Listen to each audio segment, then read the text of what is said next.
Olá, tudo bem? Primeira coisa que eu gostaria de dizer para vocês é agradecer. Obrigado pela sua presença. A segunda, que é não menos importante, é que se você perdeu a aula anterior, volta e depois vem para cá, beleza? Ela é muito importante para a gente entender o que está acontecendo e para a trilha rolar numa boa.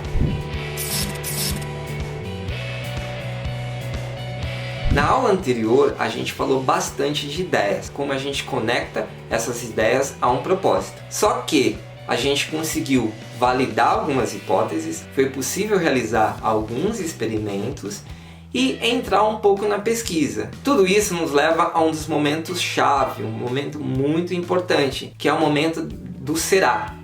Será que esse produto vai dar certo? Será que vai dar dinheiro? Será que ele vai vingar? Será que ele realmente faz sentido para as pessoas? Isso é muito importante. São perguntas que são necessárias e que são respondidas. E elas são respondidas através da entrevista, através de quando a gente vai a campo. É sobre entrevista, é sobre persona, é sobre empatia. Quem vai falar sobre esses assuntos são as nossas meninas, as nossas designers da ZUP. É para elas que eu passo a bola. Oi, pessoal, tudo bem? Valeu pela introdução, estou muito feliz de estar aqui com vocês nesse nosso segundo dia. Eu sou a Amabile, eu sou designer de serviço / UX aqui na ZUP. Eu sou uma mulher branca, estou com uma blusa de alcinha preta, cabelo comprido solto, sobre os ombros. E hoje eu estou aqui para falar com vocês sobre empatia, algo tão importante nos dias de hoje, né? E, inclusive, um princípio básico do design. A empatia, ela é constante, permeia todo o nosso processo de design, então, acho que desde o nosso primeiro dia, a gente já pode estar praticando ela, né, a gente está falando aqui de uma semana de discovery, e a empatia, ela está em todos os passos que a gente faz, ela está em toda a nossa vida, em tudo que a gente coloca o nosso trabalho ali, então, acho que é sempre muito importante reforçar e falar um pouquinho sobre empatia. E por que a gente está falando de empatia aqui no dia 2, né? A empatia, ela está muito conectada a esse espaço do problema, que é o que a gente está falando aqui com vocês hoje. Então, porque através da empatia, a gente pode compreender qual é o problema das pessoas que estão usando nossos produtos e serviços e buscar uma possível solução que possa ajudá-los a resolver essa dor que eles estão sentindo. Então, para começar, o que é empatia? Bom, empatia, ela é uma ação, uma aptidão, uma habilidade, né? Da gente se colocar no lugar de uma outra pessoa, buscando compreender como ela age, pensa e sente. E por que ela é importante dentro do design? Eu vou trazer uma colinha aqui para vocês do Tim Brown, que é presidente da IDEO, que é uma empresa referência global em desenvolvimento de soluções através do design. E ele diz o seguinte, que a empatia, ela é o coração do design. Sem a compreensão do que os outros veem, sentem e experimentam, o design acaba se tornando uma tarefa inútil. Por isso que a gente acredita, enquanto designer, né, que a empatia é um pilar do design. Inclusive, alguns processos de design thinking, por exemplo, colocam empatia como uma etapa mesmo dentro dessa jornada. A Stanford School e o Nielsen Norman Group colocam a empatia como uma etapa. E como que a gente usa, né, empatia, essa palavra do momento, é uma buzzword. É um exercício diário, e eu acredito que envolve também, antes da gente praticar ela com o outro, envolve a gente compreender a nós mesmos, e as nossas limitações, as nossas próprias limitações. E para isso, muitas vezes, é preciso coragem de estar e de se colocar vulnerável perante o outro, né, para nos reconhecer. Quem fala muito sobre isso é a Brené Brown. Todas as referências do que a gente está falando hoje e nos demais dias vão estar disponíveis para vocês. E a Brené, ela é uma professora da Universidade de Houston, autora de diversos livros, super conhecida, tem documentário dela na Netflix, é bem acessível o material dela, tem TED Talks e tudo mais. E ela produz esses conteúdos falando sobre a coragem de ser vulnerável, e ela também fala um pouco sobre a prática da empatia através de uma escuta empática, que é uma habilidade que pode super ser usada durante a pesquisa, né? Então, por isso que a gente está falando dela aqui hoje, né? E aí, pensando em ferramentas de design que usam empatia como base, né, para existirem, uma delas é o mapa de empatia. onde a gente utiliza, a partir do que a gente coletou nas entrevistas com os usuários, faz um mapeamento do que essa pessoa, né, do que ela pensa e sente, do que ela vê, do que ela fala e faz, do que ela ouve, e a partir disso mapeia quais são as dores dela nesse processo e quais são as possíveis oportunidades que a gente tem de solução para essas dores, né. Uma dificuldade que de repente pode surgir aí, enquanto a gente está tentando praticar empatia, tentando se colocar no lugar de uma outra pessoa, é a gente se deparar com alguns dos nossos vieses, né? E aí a gente precisa encontrar algumas formas de minimizar o impacto disso no nosso trabalho, né? Porque um fato é que a gente vai olhar e vai ter empatia a partir das nossas próprias referências. E essas referências, com certeza, vão estar carregadas de vieses, né? Então, até por isso que durante a pesquisa, a Carol Zatori fala que a gente tem que olhar para essa experiência do outro, né, essa experiência que as pessoas estão tendo, praticando uma técnica da antropologia que é chamada de alteridade. Alteridade, ela significa não apenas a gente vivenciar a experiência do outro, mas entender a experiência dele a partir da lógica e do olhar dele. É uma mudança bem sutil, mas ela é uma mudança bem poderosa, principalmente quando a gente está pensando em pesquisa em design. E aí, para a gente descobrir também quais são os nossos vieses, qual que é mais latente em cada um de nós, tem alguns testes que a gente pode fazer na internet, a gente vai ter link aí para vocês também, para que vocês possam estar aí começando talvez uma jornada de autoconhecimento para poder todos nós nos tornarmos profissionais melhores, né, e pensar mais nos outros enquanto a gente está desenvolvendo produtos e serviços, né.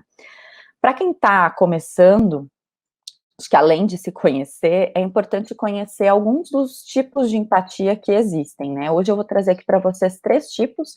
Um deles é a empatia cognitiva, que é entender o usuário, entender aquilo que ele sente e ter a habilidade de transmitir essa leitura que a gente fez dele, então de conseguir explicar o que ele está sentindo para outras pessoas. A empatia emocional, que é ter a habilidade da gente compartilhar e sentir a dor que aquela pessoa está sentindo. Então, além de compreender, a gente também sente o que ela sente.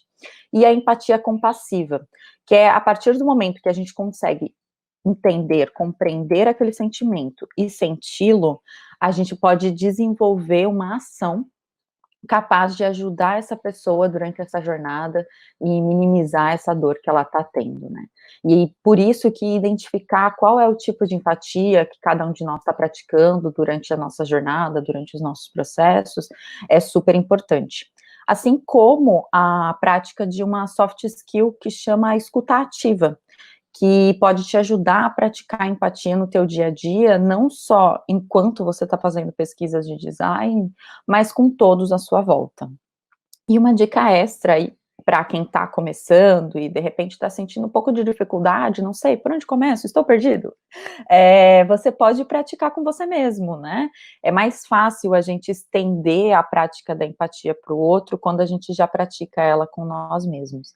Então, acho que até nesse momento que a gente está passando, e considerando tudo que a gente está vivendo, a gente pode começar praticando empatia com nós mesmos e estendendo isso para as outras pessoas que estão à nossa volta, né?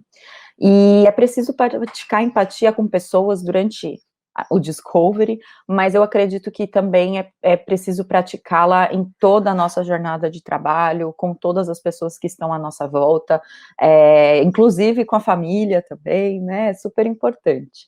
E então, ela não está restrita, né, a esse processo de design, a esse processo de discovery, ela é uma prática necessária também, e muito necessária, pela liderança com seus times. Então, quem fala muito sobre usar a empatia dentro da liderança é o Simon Sinek, que é um autor americano super conhecido, tem muitos TED Talks dele, também vai ter referência, e ele é conhecido pelo Golden Circle, aí, que é uma ferramenta super legal também. Então, o que eu tinha para contar para vocês sobre empatia era isso hoje, é uma iniciação aí, eu espero que vocês sintam-se curiosos para conhecer um pouco mais sobre esse universo. E agora, eu vou convidar as maravilhosas nossas researchers aqui na ZUP, a Gabi e a Júlia. Elas vão entrar aqui com a gente e contar um pouquinho mais sobre pesquisas, né, meninas? Bora explorar esse assunto? Ei, Mabi, obrigada. Para todos verem, meu nome é Gabriela, sou User Researcher. Eu tô com uma blusa preta, tenho cabelo comprido castanho e sou uma mulher branca. E minha parceira é a Ju. Oi, gente. Prazer, eu sou a Júlia, eu sou UX Researcher aqui na ZUP, eu faço pesquisa com as pessoas que usam os produtos, e para todos verem, eu também tô com uma camiseta preta, eu sou loira, de cabelo comprido e uso óculos redondo, bem grande. Bom, já que a Mabi estava falando de empatia, eu acredito que empatia é a essência da pesquisa, né? É você estar aberto para conhecer as pessoas que usam o seu produto, para conseguir ter uma solução que seja relevante para elas. E quando a gente faz pesquisa no começo e durante o projeto, a gente consegue antecipar riscos que só iam aparecer no final, quando o produto já tivesse desenvolvido. E aí a gente economiza tempo, esforço e dinheiro, porque só vai seguir para desenvolvimento as ideias que realmente valiam a pena para o negócio e agreguem valor para as pessoas também. E mão na massa, né, para quem está começando, para quem quer colocar em prática, o primeiro passo é entender a demanda que você está recebendo. Qual é o briefing, qual que é a necessidade, qual que é o contexto do negócio, quem são os stakeholders, que são as pessoas que são os públicos de interesse no projeto, que são impactados pelo produto. É o momento de você também fazer a entrevista com essas pessoas, para você também alinhar as expectativas e entender qual é a necessidade delas com esse projeto. E eu acho que vale a pena essa reflexão, porque é o momento que você vai colocar na balança as duas coisas, tanto o que precisa ser feito de produto, tanto as necessidades de negócio, para que o produto ele funcione, ele agregue valor para as pessoas que vão usar, e também seja rentável e interesse para o negócio também. Não vale uma parte sem a outra. E quando a gente tem clareza dessas informações, né, desse contexto que a gente está inserido, a gente consegue elaborar as hipóteses. Uma hipótese é uma suposição que a gente tem sobre o produto, sobre o projeto, e que a gente quer validar com a pesquisa. Pode ser uma suposição sobre quem é o perfil do seu público, qual que é a relação com uma feature, pode ser muitas coisas.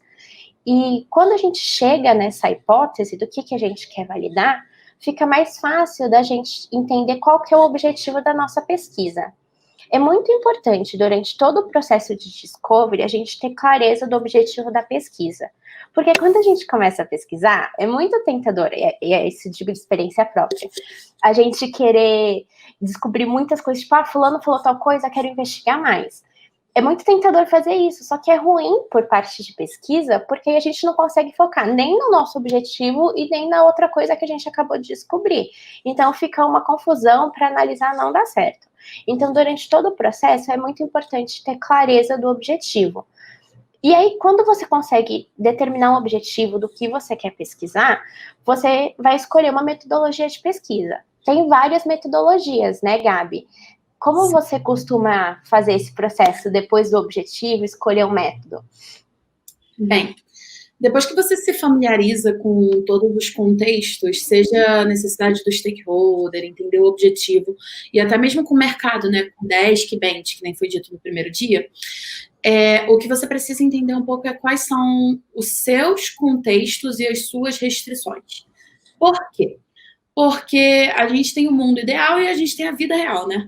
E na vida real, nem sempre a gente vai ter toda a verba do mundo ou todo o tempo. E, principalmente, nem sempre a gente vai ter todo... Nem sempre vai acontecer o que a gente espera, na verdade. Pesquisa sempre pode ser uma surpresa. É por isso que é importante você ir questionando tudo durante o processo e sempre se reavaliando e reavaliando o que está acontecendo, para você conseguir se adaptar e fazer as mudanças que forem necessárias, sabe? Um bom exemplo que eu tenho disso é um caso que aconteceu comigo também, sabe? A gente estava fazendo uma pesquisa, era entrevistas, era tudo pesquisa quali. E o que a gente começou a perceber é que as pessoas que a gente estava querendo entrevistar não confiavam na gente. Elas ficavam muito desconfiadas. E aí elas não passavam todas as informações. E foi aí que a gente percebeu que, tipo, tá, ok, vamos parar, bora entender por que elas estão desconfiadas e como a gente consegue superar isso e que outros métodos a gente pode utilizar. Então, é por isso que é bom você sempre dar um tempo para parar, dar uma olhada em tudo, analisar e ver como você pode seguir, que algo funcione ou não. Dito isso, como você pode escolher exatamente qual ferramenta, qual metodologia, né? Normalmente, na pesquisa, a gente divide muito elas entre quali e quanti. Claro que tem algumas coisas que você pode misturar, que são híbridas, tudo é adaptável. Por isso que é sempre bom você pesquisar antes bem a metodologia, ou pesquisar como outras pessoas usaram ela, sabe? Você pode usar o Medium, você pode usar outros sites de blogs e referências. Tem o UXCC, se não me engano, Brasil, UX Planet, tem vários tipos de portais, a gente vai colocar essas referências que você pode usar para poder fazer essas pesquisas e ver essas metodologias, mas a maior diferença entre quali e quanti é que a quali, ela foca em explorar uma experiência, o serviço em geral, então ela vai ser mais exploratória, ela vai ser mais aberta, você vai descobrir coisas mais abertas, enquanto a quanti, ela é mais comportamental, ela não vai te dar porquê, sabe? Ela vai te dar mais como as pessoas fazem ou o que elas estão fazendo. E aí, uma forma que ajuda, uma forma de pensar que pode ajudar você a escolher a metodologia é se você quer explorar ou validar. Por quê? Se você vai explorar, normalmente vai ser melhor uma metodologia mais aberta. E isso vai mais de acordo com a quali. É claro que existem alguns métodos quantis que você pode pôr perguntas abertas, tipo questionário, mas, em geral, a quali, ela te dá mais essa chance de explorar e de ver outras visões, né? Ter outras perspectivas. Enquanto a quanti, ela é mais numérica. E se você vai validar, aí é mais variável. Mas, em geral, muita validação pode ser feita por métodos quantitativos, como, por exemplo, métricas. Você vê qual é o funil, onde está caindo, tempo de completar uma tarefa e assim por diante. Dito isso, vamos para uma coisa mais... sim, tem um ponto muito importante também, que é pesquisa contínua. Você pode fazer uma pesquisa, ter seu objetivo e tudo certinho, mas qual é a importância de você estar sempre fazendo pesquisa?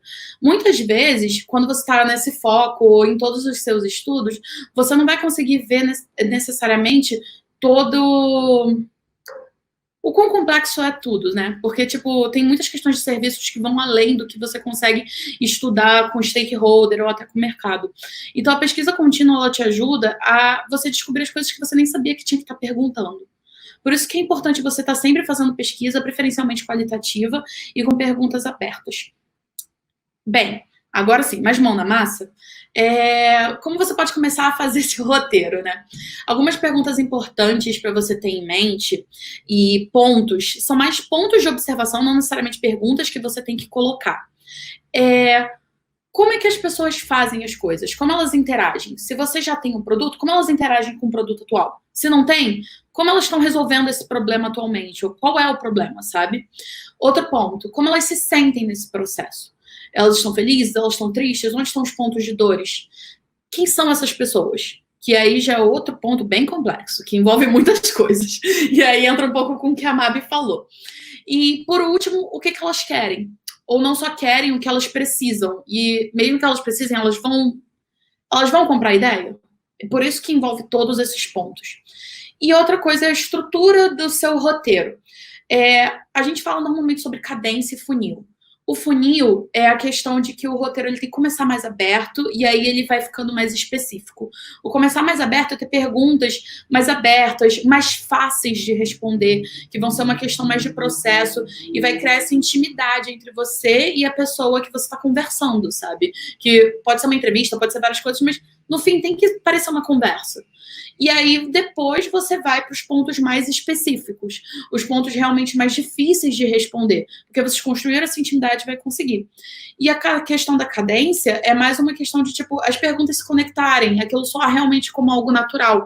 Às vezes, você até conseguir intimidade com o roteiro para mudar essa coisa das perguntas, se fizer sentido, e é algo que a pessoa está falando.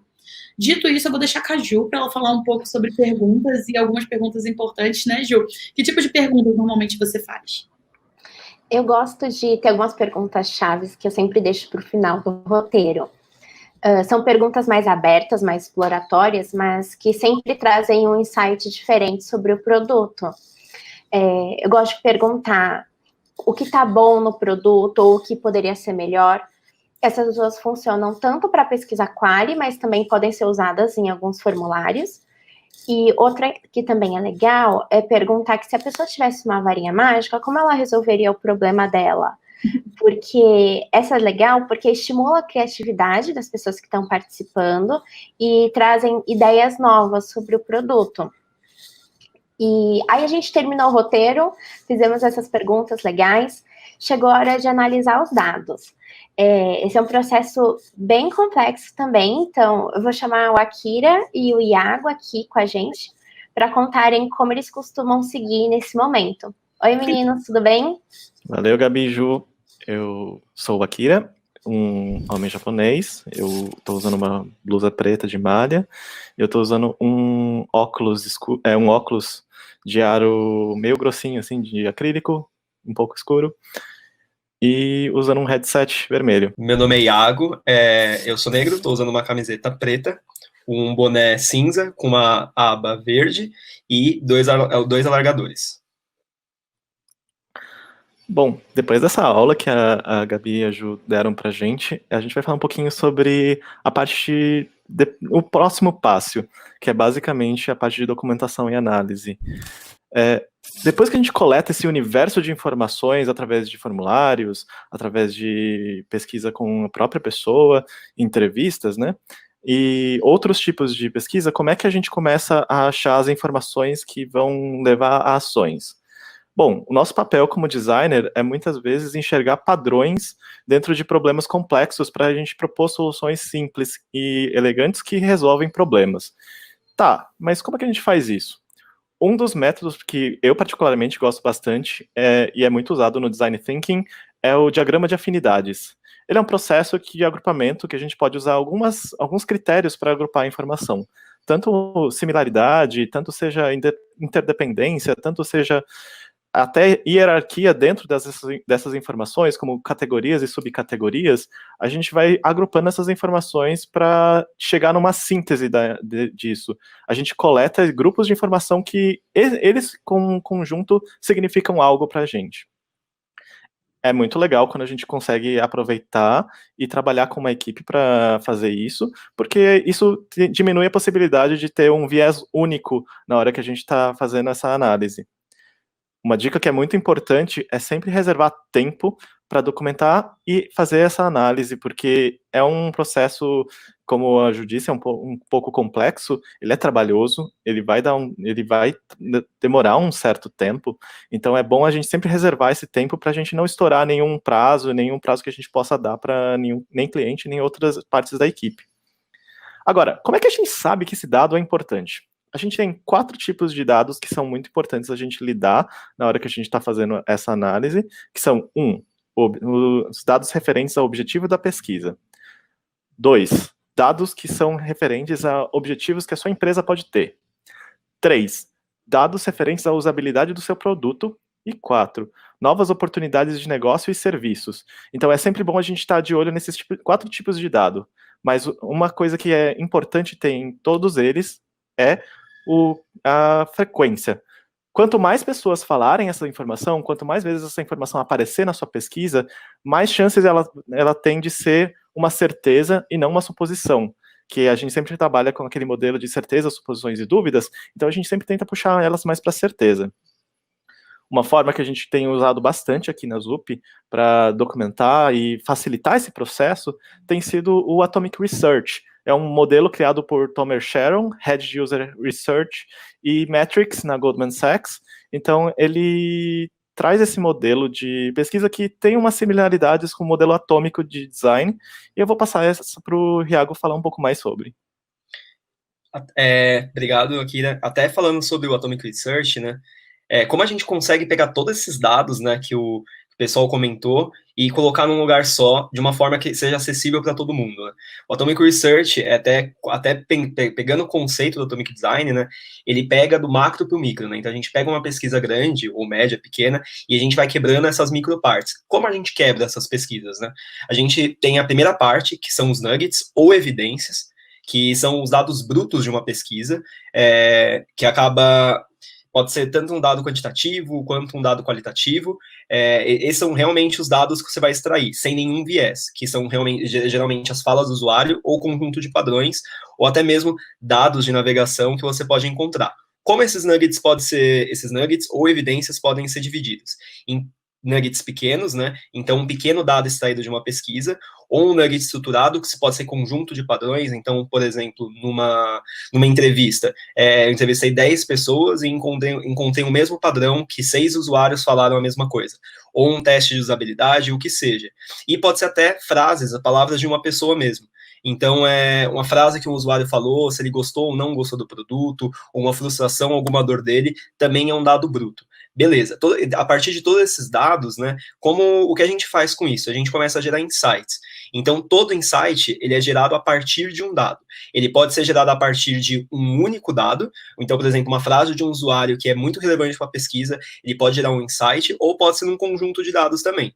Então, dando um exemplo qualitativo, eu tenho meu conjunto de padrões ali, né, que 6 usuários falaram a mesma coisa, me gerou um insight. Pegando uma pesquisa quantitativa, 70% dos usuários abandonaram a página do checkout. Então, a gente já começa a gerar aqueles insights ali também de um teste quantitativo. Pensando até, por exemplo, pegar uns dados de heatmap, né? Então, a heatmap, as pessoas clicaram mais no botão comprar, ou os usuários abandonaram na metade da página com o scroll map. E isso também acaba sendo um dado que pode gerar um insight. Então, quando a gente tem todos os insights, que são realmente os dados que a gente vai levar para os stakeholders, para o time de negócio, a gente começa a gerar conclusões acionáveis para isso, né? Para a gente levar isso adiante e começar a evoluir o produto, evoluir a jornada do usuário, dependendo do contexto que você está. E quais são realmente as vantagens do Atomic Research, né? Então, você percebe que ele é muito bem dividido, é muito bem quebrado, e a principal vantagem dele é essa democratização de dados. A gente sabe hoje no mercado, eu acho que é uma dor de todo mundo, que já passou por isso, que a gente às vezes leva semanas para fazer uma grande pesquisa, e vai fazendo, e no fim acaba ficando num drive, as pessoas não conseguem acessar, e é muito difícil levar isso para as pessoas, então a gente acaba perdendo. Então, a gente, com o Atomic Research, tem ferramentas específicas para trabalhar nele, a gente consegue democratizar os dados para toda a empresa. Não fica nem no silo de design, nem no silo da sua squad, e toda a empresa consegue acessar. Então, um diretor, um executivo, ele consegue ver de forma fácil toda aquela parte quebradinha da pesquisa. E a gente otimiza processo também, né? Então, como às vezes as squads são muito apartadas, acaba evitando que um designer esteja fazendo a mesma pesquisa que um outro designer, e aí a gente aí já começa a gerar custo também, né? Pensando em pouco negócio. Então, a gente acaba otimizando um pouco esse processo, né? Para evitar a dualidade da mesma pesquisa com a mesma finalidade. E acho que o principal é a gente ter isso tão bem dividido que todo o insight é gerado com base de dado e evidência, né? Então, todo insight tem um dado, e evita vieses cognitivos, evita achismo, evita top-down, a gente está vendo da perspectiva do usuário ali, né? E aí o Akira vai falar um pouco sobre como a gente, beleza, tem toda essa parte, como a gente envolve o time, né, nesse dia a dia, essa questão mais de cultura, né, Akira? Sim, inclusive, entre essas vantagens do próprio Atomic, tem uma certa coisa com trazer o time mais para perto da pesquisa. E isso tem muitas vantagens, né? Por exemplo, a gente já ouviu muito de equipes de desenvolvedores, inclusive, principalmente, que por não estarem tão conectados com qual que é o problema que a gente está resolvendo, eles se sentem mais como se fossem operários fazendo feature atrás de feature. E quando a gente consegue trazer essa perspectiva do pessoa que vai utilizar o nosso produto, pessoa que está sofrendo com algum problema e a gente está conseguindo ajudar a tornar o dia dessa pessoa melhor, a gente consegue dar uma sensação melhor de dono para a equipe, que vai entender melhor o que ele está propósito que a gente tem. Outra vantagem da gente fazer essa aproximação, esse passo que a gente dá, é justamente apresentar um fragmento do nosso dia a dia. Assim, eles conseguem também enxergar por que demora, ou como e por que isso é importante no resultado final.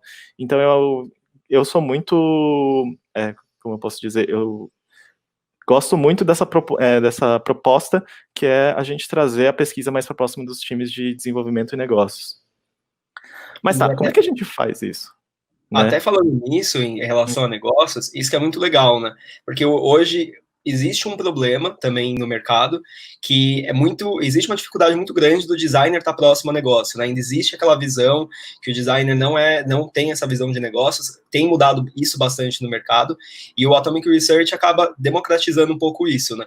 A gente acaba empoderando o designer com dados, seja ele um product designer, seja ele um UX researcher, até mesmo se um UI quiser se aprofundar em um teste de usabilidade, ele consegue ter esses dados como munição para levar essa perspectiva para o usuário, para os stakeholders e para o time de negócio. Acho que o mais importante nisso, quando você tem uma base de dados concreta e muito bem acessível, e a gente consegue levantar esses insights cada vez mais com base em evidências reais, a gente pode gerar oportunidades de negócio dentro da empresa, a gente pode pivotar o produto e a gente pode até evitar que a gente está tomando um rumo de um produto por achismo, e depois a gente vê pela perspectiva do usuário que o rumo está sendo outro, e a gente já consegue mudar na hora, antes de evitar problemas financeiros mesmo na empresa, e problemas de negócio. Então acaba saindo dos viés cognitivos e deixando realmente o designer bem mais munido com dados e ficando mais próximo do time de negócio. Para mim, acho que a principal vantagem é a coisa mais legal que tem no Atomic Research hoje. Pois é. E agora, para falar um pouco mais dessa conexão junto das equipes com pessoas, a gente vai passar a bola para a Gabriela, para a Júlia e para a Joyce, para falar um pouco da Persona, que é uma ferramenta essencial para a gente trazer essa visão da pessoa para mais perto das equipes. E andaram muito bem, meninos. We are back. Tô brincando. Joyce, antes você quer se apresentar? Bom dia, pessoal. Meu nome é Joyce, sou UX Design, trabalho com foco em acessibilidade digital. Sou uma mulher negra, tenho cabelos cacheados, estou com uma camiseta cinza e uma jaqueta preta e estou com um óculos redondo. Certo. Gente, como vocês podem ver, a gente já falou de muitos assuntos, empatia, pesquisa, como tabular, que é extremamente importante. E aí, agora a gente vai entrar um pouco em o que você consegue entregar quando você faz essa tabulação. Porque você tem todos aqueles dados e você pode transformar eles, como o Iago já falou, tanto tem o Atomic que você pode deixar lá e as pessoas verem aqueles insights, mas você também pode transformar ele em entregáveis. E que é uma ferramenta muito comum, amada e odiada, polêmica, não vamos entrar nisso no momento, eu vou só explicar, as personas. Então, antes de falar da persona, eu quero falar antes de você ter dados. Se você não tem dados o suficientes para fazer uma persona, o ideal é que você trabalhe com outros tipos de ferramentas, que podem ser parecidas, mas não vão ser necessariamente iguais. O objetivo principal da persona, e tanto dessas outras ferramentas, é você tentar gerar uma empatia no time e também conseguir focar em qual é o público que você... Eu falo aqui público, mas quais são as pessoas que você consegue atingir com mais sucesso no momento, sabe? Ou então as pessoas que você tem que ajudar e atingir e que tem que fazer o produto para. Dois que você pode fazer antes de fazer as personas é a Proto-Persona e o User Profile. Os dois, eles são feitos baseado no conhecimento dos stakeholders, que são pessoas que têm interesse no projeto, e dos seus próprios times e outros times. Por exemplo, às vezes é muito interessante você trazer os times de atendimento ao cliente para fazer para criar essas ferramentas, criar esses entregáveis, né? Porque como eles ouvem muitas reclamações dos usuários, das pessoas que estão ligando, dos clientes, eles têm bastante conteúdo para isso. E qual é a diferença deles dois, então? Se eles são feitos com esse conteúdo de quem trabalha com você, né? Bem, o User Profile, ele vai ser mais superficial. Ele não vai tentar entrar tanto em como aquela pessoa se sente, quem ela é. Ele vai falar mais de comportamento e objetivo.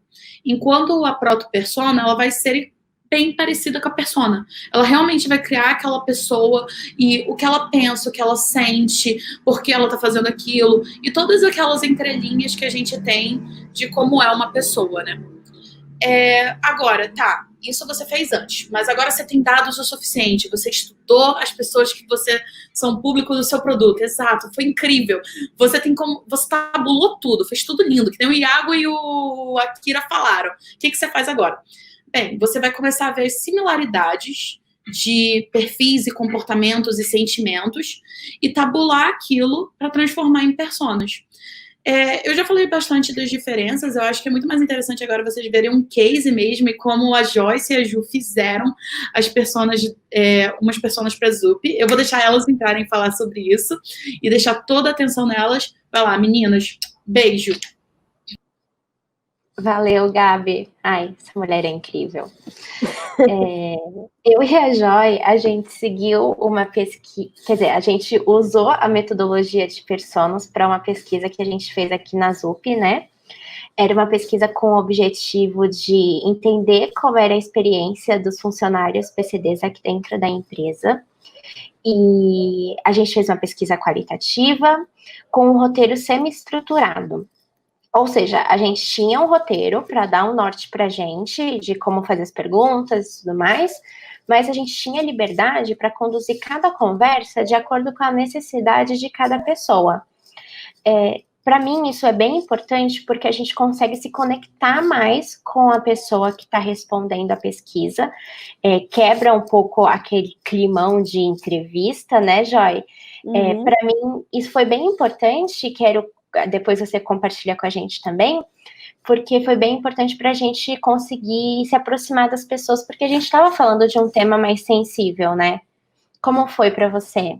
Sim, foi. Acho que tem uma coisa muito importante de colocar aqui, que a gente tem um roteiro que a gente faz antes, né, de conversar mesmo com o usuário, e tipo, tem muita coisa, até mesmo por tratar de assuntos sensíveis, que é a questão da acessibilidade e da inclusão, por ser muito sensível, tem coisas que surgem na hora, assim, você está conversando lá com o seu usuário, com a pessoa que você está pensando no público, e tem insights que a pessoa fala e que, tipo, não estava na pergunta que você tinha criado. Então, tipo, tem coisas que a gente acaba criando na hora, até mesmo devido ao fato de ser um assunto que é pouco explorado ainda, né? Então tem tudo isso, que até mesmo o roteiro lá tá estruturado, e aí, tipo, a gente pode mudar a regra dependendo, né? Porque às vezes a gente tá lá conversando, tendo a dinâmica com o usuário, e às vezes as coisas mudam de ordem, não tem uma coisa muito pré-estabelecida, né?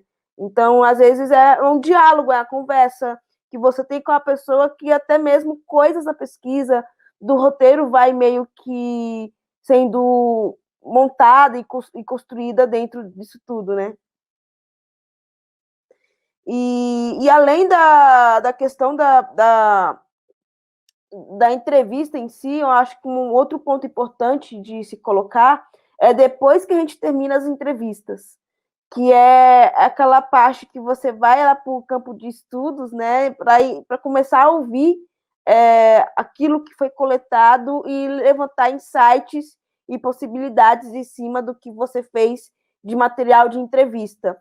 Eu, particularmente, dentro dessas entrevistas que a gente fez aqui dentro da ZUP com PCDs, eu criei um caminho um pouco diferente. Eu ouvi cada áudio, cada entrevista 3 vezes. Por que eu ouvi 3 vezes? Porque a primeira escuta que eu tive foi simplesmente para compreender o contexto que eu estava sendo falado lá, né, compreender mesmo o contexto do usuário de fato. A segunda vez que eu vi, já tendo a compreensão do que a pessoa falou, eu pontuava os pontos mais importantes, os pontos chaves que eu ia colocar dentro dessa persona. A terceira vez que eu vi, foi transcrevendo de fato, ao pé da letra, o que aquele usuário falava. Por que eu fiz esse caminho? Porque eu tenho a compreensão que quando a gente lida com pessoas, não existe um óbvio, não existe um único caminho, não existe uma receita de bolo, né? Quando a gente trata com pessoas, é questão de a gente sempre lidar com situações, com sensibilidades que pode ser surpresa para a gente. E então, quando eu comecei a fazer essas 3 escutas, eu me lembro que cada escuta, a minha percepção sobre aquela entrevista, sobre aquele diálogo mudava. Porque na primeira escuta eu escutava de tal maneira, aí na segunda já escutava, mas tinha talvez palavras, ou até mesmo uma respiração, né, que a pessoa colocava, alguma ação que ela fazia, que mudava todo o contexto do que ela estava falando. E, tipo, a gente só consegue ter essa percepção quando, de fato, a gente tem essa escuta mais aberta diante, né, dessas questões. Então, isso foi um pouco do processo da escuta, do roteiro, e aí agora eu vou falar um pouco de como essa persona foi construída com todo esse material.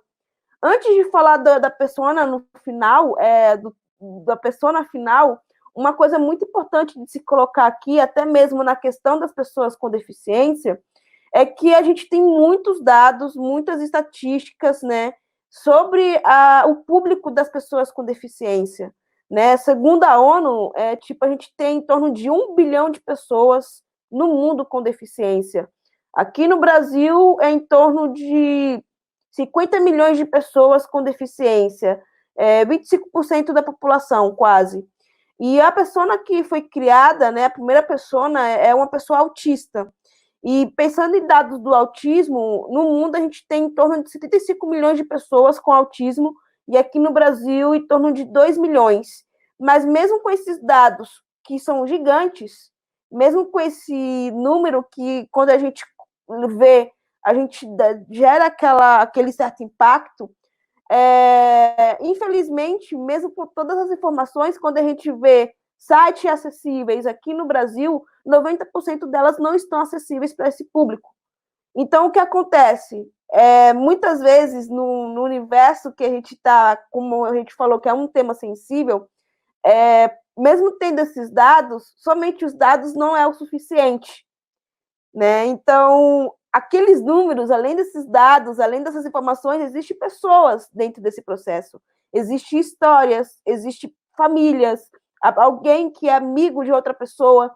Então, o objetivo da persona, de fato, né, dentro dessa toda a construção, é, de fato, mostrar que esses números, por trás delas, existem vidas, existem pessoas, usuários que consomem como qualquer outra pessoa e que precisam ser vistas como um consumidor final de um produto ou até mesmo de um contexto social do todo, né? Porque quando a gente fala de tecnologia, a gente, quando fala para a pessoa com deficiência, talvez a tecnologia seja o único recurso que ela pode ter para ser inserida dentro de um contexto social. Então, é tudo muito mais complexo, é muito mais sensível. E a persona que a gente criou, né, até é legal colocar aqui, foi uma persona um pouco diferente. Porque qual foi a ideia dessa persona? Eu fui na lógica de como a gente cria já a persona de fato, mas por causa dessas fragilidades, a gente colocou essa persona em primeira pessoa. Então, tipo, essa história é contada por eu, Ingrid, autista, né? Em vez de ela ou a Ingrid, não, eu coloquei em eu. Porque quando a gente coloca, talvez, dessa primeira pessoa, a gente vê que talvez a gente consiga chegar nessa sensibilidade mais, né, profunda, para a gente conseguir compreender e ter mais. É um exercício de empatia, vamos dizer. E eu coloquei essa primeira pessoa em voz mesmo, né? Além de ser designer, eu atuei durante muitos anos. Então, eu peguei um pouco do recurso da questão das cênicas para dar vida mesmo em voz para essa persona, para a gente conseguir, de fato, trabalhar com empatia todo esse processo de pesquisa e de construção de persona. Eu acho que você tem mais alguma coisa para colocar, Júlia, em relação a esse universo da persona que você acha interessante? Nossa, você passou super bem por todos os pontos. Eu não tenho nada para complementar, só que quando a gente faz dessa forma, eu sinto que a gente trouxe mais emoção, né? Às vezes a gente fica presa em uma metodologia só E a gente não precisa disso, né? Quando a gente abre o nosso olhar e está aberto, a gente se conecta e consegue enxergar o outro como uma pessoa, né? E principalmente no caso de acessibilidade, que é um assunto mais marginalizado quando a gente considera as personas. Uhum. Sim, sim. Acho que a gente tem muito ainda que construir de material nesse universo de acessibilidade para sensibilizar todos que fazem parte da construção de um serviço ou de um produto, né? Agora eu vou chamar aqui a Mabile, né? Ela vai falar agora um pouco de jornada, É jornada que ela vai falar, Júlia? Sim, É isso. Valeu, Joyce. Vai que é Valeu, sua. Júlia. Obrigada. Ai, que incrível, gente. Agora eu voltei aqui para falar um pouco para vocês sobre o desenho de jornadas. E é incrível como tudo que as meninas trouxeram, meninas não, né? Essas profissionais incríveis da ZUP trouxeram para a gente de pesquisa, nos auxiliam a materializar esse entregável que é o desenho da jornada das pessoas com produtos e serviços, né? Então, a jornada ela começa por a gente ter o seu ator principal, que no caso é a persona que realiza essa jornada. E aí, por isso que é tão importante a gente conseguir desenhar essa persona aí da melhor forma possível, da forma mais humanizada possível, como as meninas trouxeram, né? E por isso é super importante todo esse trabalho que a gente faz inicial dentro de um processo de discovery. Vocês tiveram uma aula com o pessoal aqui sobre esse assunto, né? Então, até como sobre como trazer os dados, né, de pesquisa, materializar todas essas coisas. E agora a gente vai mostrar como tangibilizar tudo isso dentro dessa jornada do nosso usuário. O que é uma jornada, né, para começar? O desenho da jornada, ele nada mais é do que um mapa com algumas etapas ao longo de um período.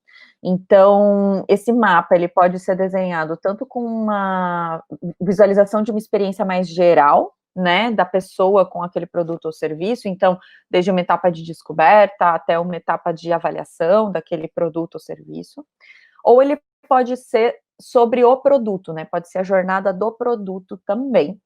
E, além disso, ela pode ter uma visão mais específica de uma etapa específica da jornada, então com pontos de contato bem detalhados, uma granularidade muito alta, ou então uma jornada com um zoom out, né, assim, uma jornada que é mais geral, não entra tanto no detalhe, mas ela apresenta do começo ao fim.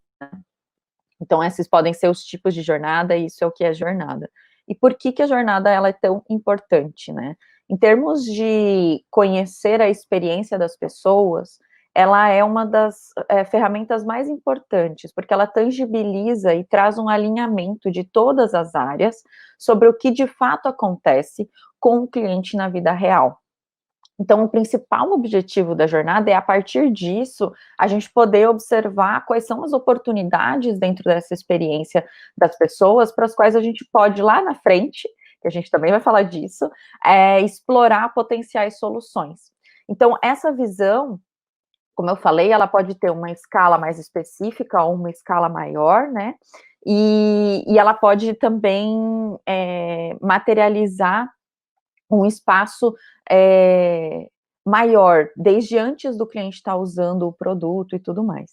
E aí é importante ressaltar que, assim como as pesquisas são contínuas, né, a jornada ela também é um documento vivo e ela também é um documento contínuo, né, que precisa de uma constante atualização, porque a experiência das pessoas, ela muda ao longo do tempo, né, então a gente precisa estar sempre buscando como melhorar essa jornada, como atualizar ela, o que de fato está acontecendo agora, sem dúvida, não é a mesma coisa que acontecia 6 meses atrás, né, e a gente sabe disso, a gente está vivendo uma situação super atípica que corrobora, inclusive, com isso, né, e outro ponto bem importante sobre jornada é que ela mapeia a experiência. E quando a gente fala de experiência, a gente está falando de emoções.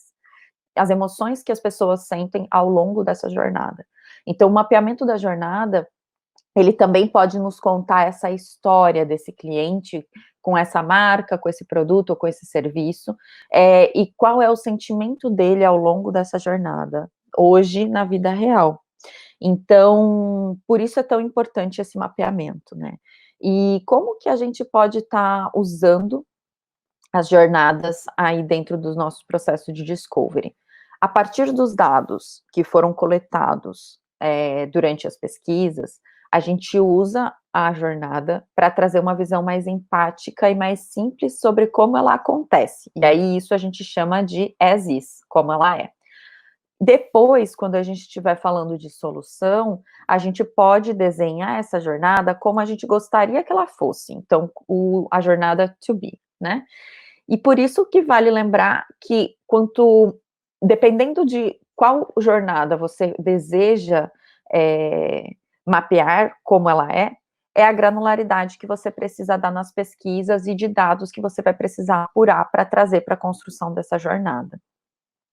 E é sempre importante, durante a pesquisa, conseguir trazer as informações sobre as emoções, para que a gente possa identificar, a partir de emoções mapeadas durante essa jornada, também possíveis priorizações de melhoria e garantia de que a gente está trazendo, de fato, a visão do cliente para a priorização também, né? Porque é super importante essa visão, né? E a jornada, ela ajuda a gente a ter esse mapa e essa visão geral sobre isso.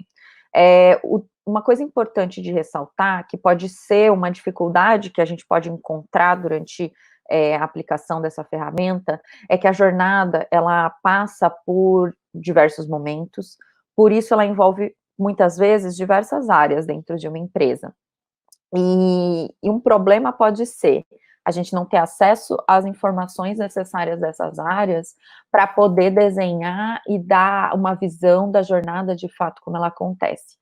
Para minimizar isso, é super importante, desde o começo, mapear quais são todos os potenciais stakeholders envolvidos dentro dessa jornada e realizar um alinhamento com as pessoas responsáveis para que os times estejam à disposição do time de pesquisa e para que as informações também estejam à disposição do time de pesquisa. E outra coisa importante de destacar é que muitas vezes a empresa, né, ela tem uma visão um pouco mais teórica, vamos dizer assim, sobre a jornada. O que seria essa visão teórica? Ela é uma visão de como a gente gostaria que a jornada fosse. E às vezes ela é diferente de como a jornada realmente é. E aí é nosso papel, enquanto designers, de levantar essa jornada como ela é, apresentar esse levantamento dos problemas que acontecem atualmente e mostrar para os envolvidos de uma forma criativa como propor melhorias, né? E por isso que ela é uma ferramenta tão importante. E uma dica aí para começar, é importante a gente pensar sobre a nossa própria experiência, né, com produtos e serviços. Quando a gente pensa no que a gente já faz no dia a dia, nas jornadas que a gente já tem com alguns produtos e serviços, acho que fica fácil de entender que muitas vezes algum micromomento, alguma microinteração durante alguma parte dessa jornada é o que faz a diferença entre a gente decidir por um produto ou serviço ou por outro, né? Inclusive, vai ficar um vídeo super legal nas referências que mostram bastante sobre isso. É uma animaçãozinha, acho que vocês vão gostar de ver, e ela exemplifica bastante essa relação. E é importante a gente lembrar que com isso, né, a gente pode pensar que as emoções dos clientes, elas são o motivo do nosso trabalho, elas são o motivo da gente estar aqui hoje falando sobre esse espaço do problema. Esse espaço do problema é onde a gente traz a visão do cliente, né? Onde a gente traz a visão das pessoas que passam por esse problema. E ela é essencial para que a gente possa construir uma solução que seja utilizada por essas pessoas, né? E não uma solução que não vai ser usada, né? Colocar mais um produto no mundo que, de repente, não vai ter valor. Então, por isso, esse trabalho, ele é essencial para todas as outras fases que a gente vai estar falando aqui ao longo dos dias. Bom, a jornada, além dela mapear possíveis oportunidades, dela ajudar na priorização dos problemas durante a jornada, dela apoiar para trazer essa clareza de stakeholders envolvidos, e em cada etapa, quais são os canais com os quais o usuário tem contato e tem interação, e trazer essa visibilidade, tangibilizar tudo isso, ela é diferente um pouquinho de um blueprint de serviço. No blueprint de serviço, a gente adiciona algumas camadas de complexidade, né? E a gente dá uma visibilidade não só à trajetória e os pontos de contato das pessoas com os produtos, mas a gente também inclui uma visão que a gente pode chamar de visão dos bastidores, que são as atividades, os processos, os fluxos de suporte, fluxos executados pelo sistema que são invisíveis ao usuário. Então, e demonstra também quais são as evidências com as quais esse usuário tem contato, então, sejam elas físicas ou digitais, mensagens, recibos e tudo mais. Então, uma jornada, ela existe por si só, mas o blueprint de serviço, ele necessita da jornada para existir.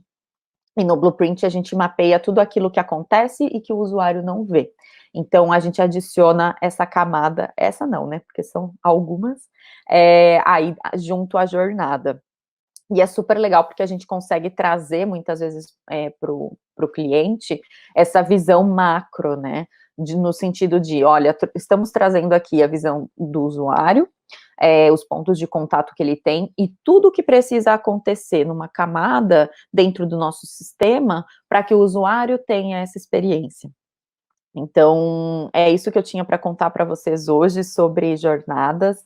Espero que vocês tenham curiosidade para conhecer um pouco mais sobre essa ferramenta tão importante dentro de uma Discovery. E agora, para fechar o nosso dia com chave de ouro e falar um pouco sobre priorização e roadmap, vem com tudo, Nath! Oi, Mabi, tudo bom, gente? Obrigada. Primeiro, eu queria agradecer a todos vocês que falaram até agora. Vocês deram insumos super importantes para eu poder falar, para eu poder fechar esse primeiro dia. Eu sou a Natasha, eu sou UX na ZUP.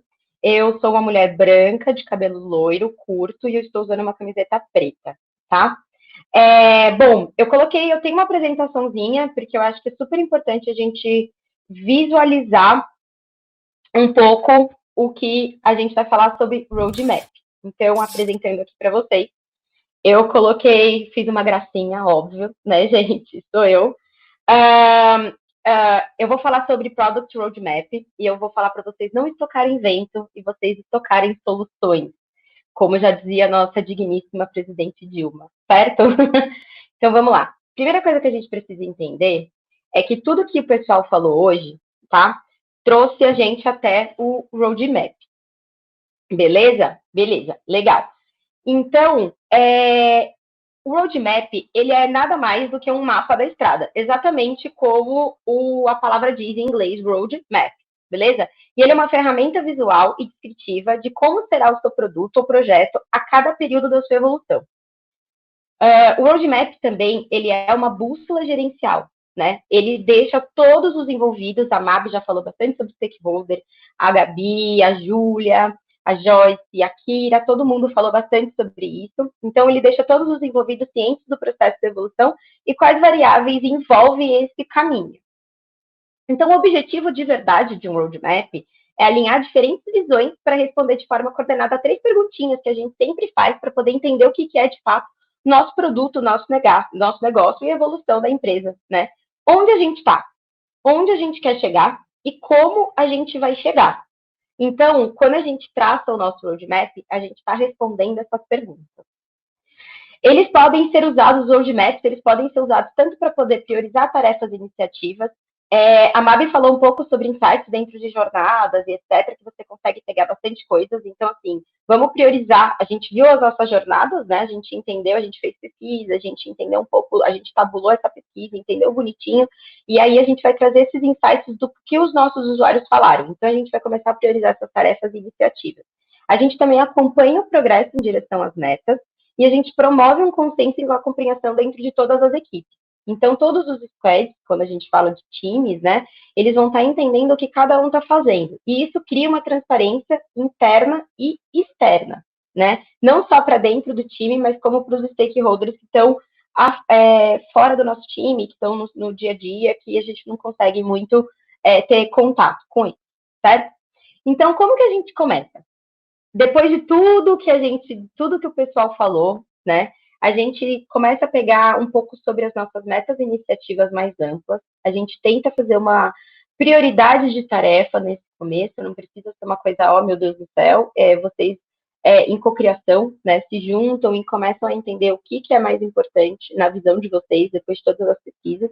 Vocês pegam os principais marcos disso e qual é a área que fará essa tarefa.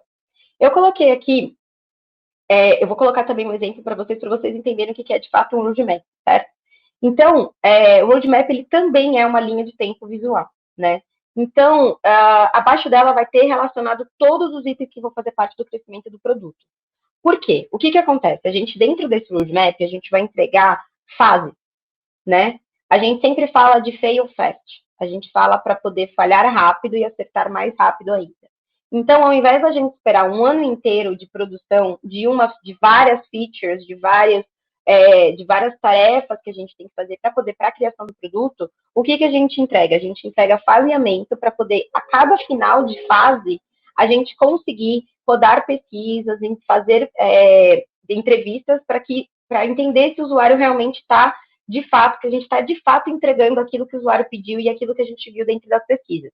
Se nesses faseamentos, que normalmente são de 3 em 3 meses, tá? Que a gente chama de quarter, se a gente errou por algum motivo, ou se a pesquisa não foi tão assertiva assim quanto a gente esperava, a gente pivota. O que a gente faz? A gente refaz essa pesquisa com o que a gente tem e a gente aprende com o que a gente entregou. Então, eu separei aqui para vocês entenderem o que é um roadmap. Então, a gente tem aqui um quadrado, certo? Dividido em 3 partes verticalmente. Cada parte vertical, a gente tem um time responsável pelo produto. Eu coloquei alguns exemplos, tipo, a gente tem o Web Team, a gente tem o Mobile Team, a gente tem o UX Team. Dentro dessas partes verticais, a gente tem Q1, Q2, Q3, Q4, representando janeiro, fevereiro e março no Q1, abril, maio e junho no Q2, julho, agosto, setembro no Q3 e outubro, novembro e dezembro no Q4. E a gente tem as nossas tarefas, que elas se ligam entre os nossos Qs ou não, ou elas terminam dentro daquele Q. Aqui, eu também coloquei alguns exemplos de como a gente pode ter essa visualização desse roadmap, né? A gente pode ter a visualização dele por quarter, então a gente sempre enfatiza os meses, os 3 meses que a gente está entregando aqui, tá janeiro, fevereiro e março de uma cor, abril, maio e junho de outra cor, para a gente entender quais são os meses de entrega dessas features, dessas tarefas, ou até mesmo de pesquisas, né? A gente também pode colocar como prioridade. Por quê? Depois de a gente entender o que é o roadmap, o que a gente vai fazer? A gente vai entrar dentro de uma Inception, que a gente vai falar bastante sobre isso amanhã, e sobre aqui rapidinho eu vou falar depois, e a gente vai priorizar de fato o que é mais importante a gente entregar em cada quarter que a gente for entregar dentro desse produto, desse roadmap, desse produto. Então, a gente pode colocar esse tipo de visualização, e a gente também pode colocar uma visualização se está completo, se está em progresso, ou se está planejado, né? Que eu acho que é super importante a gente também entender se a gente já tem todos os insumos suficientes para poder a gente conseguir entregar aquela feature e aquilo que a gente precisa para a entrega final do produto. Bom, como que a gente prioriza um roadmap, né? Amanhã vai ter muito assunto sobre isso. A gente vai falar sobre facilitação, a gente vai falar sobre canvas de proposta de valor, a gente vai falar também sobre Inception, a gente vai falar sobre as dinâmicas que a gente pode fazer, mas a gente tem que lembrar sempre que a priorização do roadmap ela tem que ser feita em cocriação com o seu time. E seria muito legal você também envolver os stakeholders com os níveis um pouco mais acima, diretores, superintendentes, para eles entenderem como é que é feito e como foi criada essas hipóteses, como que foi criada essas features, e como que a gente está entregando essa feature do produto e por que a gente está entregando naquele exato momento e não no momento que a gente brilhantemente falou, beleza, eu acho que esse vem, aquela galera vai querer aquilo. Mas, na verdade, não. A gente tá falando um pouquinho sobre o usuário aqui. O mais legal de a gente entender sobre o roadmap é que o roadmap, ele une o que o negócio precisa e o que o usuário necessita. Então, a gente precisa ter um retorno de valor desse produto, desse serviço que a gente está entregando. Então, a empresa tem um certo tempo para poder conseguir começar a monetizar ele e a ter retorno de valor mesmo, o valor, quando a gente fala valor é dinheiro, para poder conseguir continuar a fazer esse produto rodar, né? Então, a gente une esses dois interesses, tanto o interesse da empresa quanto o interesse do usuário.